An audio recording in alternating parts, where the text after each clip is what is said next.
सर्वसामान्यांच्या हक्काचा आवाज जागर जनस्थान।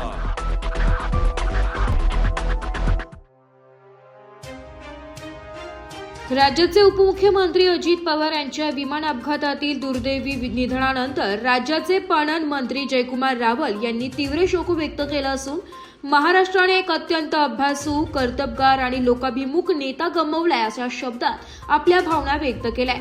आपल्या शालेय जीवनापासूनचा परिचय ते कॅबिनेट बैठकीत सोयाबीन तूर खरेदीबाबत अजितदादांनी केलेले मार्गदर्शन या आठवणींना उजाळा देत रावल यांनी त्यांच्या प्रशासनावरील मजबूत पकडीचे आणि साक्री सौर ऊर्जा प्रकल्पासारख्या विकासातील योगदानाचा विशेष उल्लेख केला।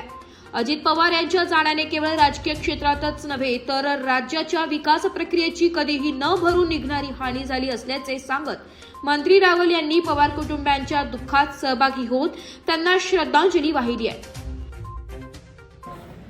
ज्यावेळेस ही घटना मी ऐकली अजून विश्वास होत नाही की अशी घटना घडलेली आहे। महाराष्ट्रामधला एक उंच, कर्तव्यदक्ष, रोखठोक असणारी व्यक्तिमत्व दुपारी 12 वाजेला ज्यांच्याबरोबर कॅबिनेटमध्ये अनेक विषयांसंदर्भात चर्चा घेतली, ज्यांनी भूमिका घेतली, माझा पणनचा विषय आणला त्यावेळेस त्यांनी आस्थायिकपणे शेतकऱ्यांचं सोयाबीन तूर त्या सगळ्या विषयांची माहिती त्यांनी कॅबिनेटमध्ये घेतली। स्वतः ते त्यावर चर्चाही संवादी करत होते। आणि आज सकाळी आम्ही रेल्वेतनं उतरल्यावर ही बातमी ऐकल्यानंतर मनाला विश्वास होत नाही की महाराष्ट्राची एवढी मोठी राजकीय सामाजिक हानी, एक काम करणारा करता नेता आपल्यातनं अचानकपणे निघून गेल्यामुळे अजून आम्ही सारेजण धक्क्यामध्ये।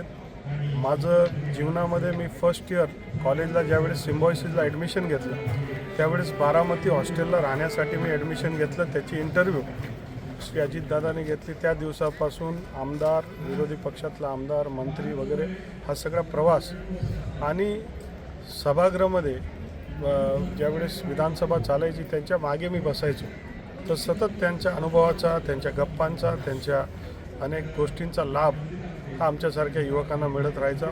अनेकांना प्रेरणादायी होते, अनेकांचं जीवन त्यांच्यावर अवलंबून होते, अत्यंत टायमिंगला परफेक्ट होते आणि महाराष्ट्राची फार मोठी क्षती, कधी न भरून निघणारी फार मोठी हानी झाली।